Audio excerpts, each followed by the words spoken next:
يا خاطب الحور الحسان وطالبا لوصالهن بجنة الحيوان،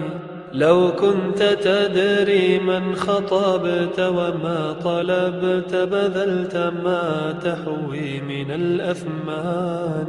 حور حسان قد كملن خلائقا ومحاسنا من أجمل النسوان،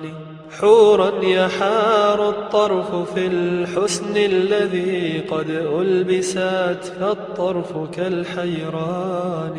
ويقول لما أن يشاهد حسنها سبحان معطي الحسن والإحسان، والطرف يشرب من كؤوس جمالها فتراه مثل الشارب النشوان، كملت خلائقها وأكمل حسنها كالبدر ليل الست بعد ثمان، والشمس تجري في محاسن وجهها والليل تحت ذوائب الأغصان، فتراه يعجب وهو موضع ذاك من ليل وشمس كيف يجتمعان، ويقول سبحان الذي ذا صنعه سبحان متقن صنعة الإنسان، لا الليل يدرك شمسها فتغيب عند مجيئه حتى الصباح الثاني، والشمس لا تأتي بطرد الليل بل يتصاحبان كلاهما أخوان، وكلاهما مرآة صاحبه إذا ما شاء يبصر وجهه يريان، فيرى محاسن وجهه في وجهها وترى محاسنها به بعيان، حمر الخدود ثغورهن لآلئ سود العيون فواتر الأجفان، والبرق يبدو حين يبسم ثغرها فيضيء سقف القصر بالجدران،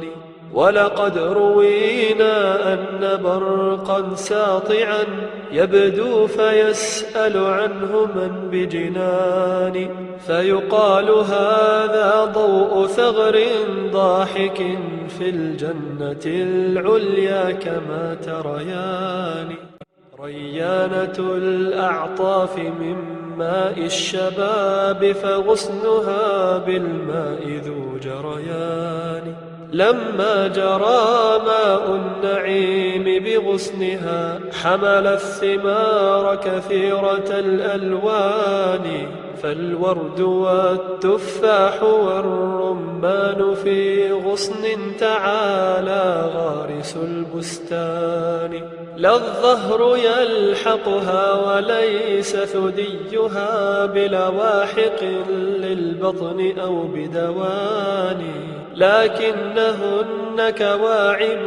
ونواهد فثديهن كألطف الرمان، والمعصمان فإن تشأ شبههما بسبيكتين عليهما كفان، كالزبد لينا في نعومة ملمس أصداف در دورت بوزان، أقدامها من فضة قد ركبت من فوقها ساقان ملتفان، والساق مثل العاج ملموم يرى مخ العظام وراءه بعيان، والريح مسك والجسوم نواعم واللون كالياقوت والمرجان، وكلامها يسبي العقول بنغمة زادت على الأوتار والعيدان، يعطى المجامع قوة 100 التي اجتمعت لأقوى واحد الإنسان،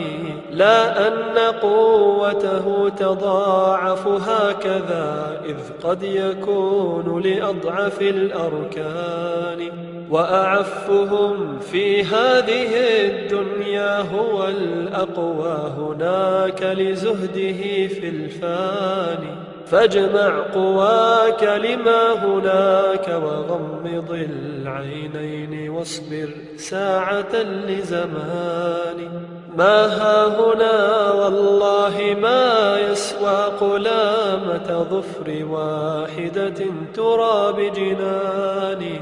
ما هاهنا إلا النقار وسيء الأخلاق مع عيب ومع نقصان، هم وغم دائم لا ينتهي حتى الطلاق أو الفراق الثاني. لا تؤثر الأدنى على الأعلى، فإن تفعل رجعت بذلة وهوان. وإذا بدت في حلة من لبسها وتمايلت كتمايل النشوان، تهتز كالغصن الرطيب وحمله ورد وتفاح على رمان، وتبخترت في مشيها ويحق ذاك لمثلها في جنة الحيوان، ووصائف من خلفها وأمامها وعلى شمائلها وعن أيمان، كالبدر ليلة تمه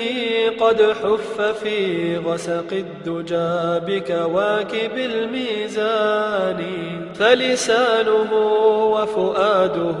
والطرف في دهش وإعجاب وفي سبحان، فالقلب قبل زفافها في عرسه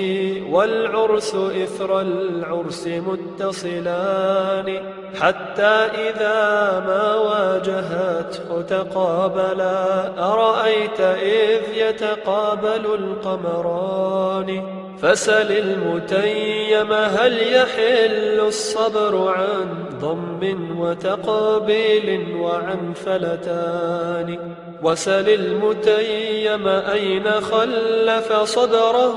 في أي واد أم بأي مكان، وسل المتيم كيف حالته وقد ملئت له الأذنان والعينان، من منطق رقت حواشيه ووجه كم به للشمس من جريان، وسل المتيم كيف عيشته إذا وهما على فرشيهما خلوان، يتساقطان لآلئا منثورة من بين منظوم كنظم جمان، وسل المتيم كيف مجالسه مع المحبوب في روح وفي ريحان، وتدور كاسات الرحيق عليهما بأكف أقمار من الولدان، يتنازعان الكأس هذا مرة والخود أخرى ثم يتكئان، فيضمها وتضمه أرأيت معشوقين بعد البعد يلتقيان، غاب الرقيب وغاب كل منكد وهما بثوب الوصل مشتملان، أتراهما ضجرين من ذا العيش لا وحياة ربك ما هما ضجران، ويزيد كل منهما حبا لصاحبه جديدا سائر الأزمان، فوصاله يكسوه حبا بعده متسلسلا لا ينتهي بزمان، فالوصل محفوف بحب سابق وبلاحق وكلاهما صنوان فرق لطيف بين ذاك وبين ذا يدريه ذو شغل بهذا الشان ومزيدهم في كل وقت حاصل سبحان ذي الملكوت والسلطان يا غافلا عما خلقت له انتبه جد الرحيل فلست باليقظان سار الرفاق وخلفوك مع الأولى قنعوا بذا الحظ الخسيس الفاني ورأيت أكثر من ترى متخلفا فتبعتهم ورضيت بالحرمان لكن أتيت بخطتي عجز وجهل بعد ذا وصحبت كل أماني منتك نفسك باللحاق مع القعود عن المسير وراحة الأبدان ولسوف تعلم حين ينكشف الغطاء ماذا صنعت وكنت ذا إمكان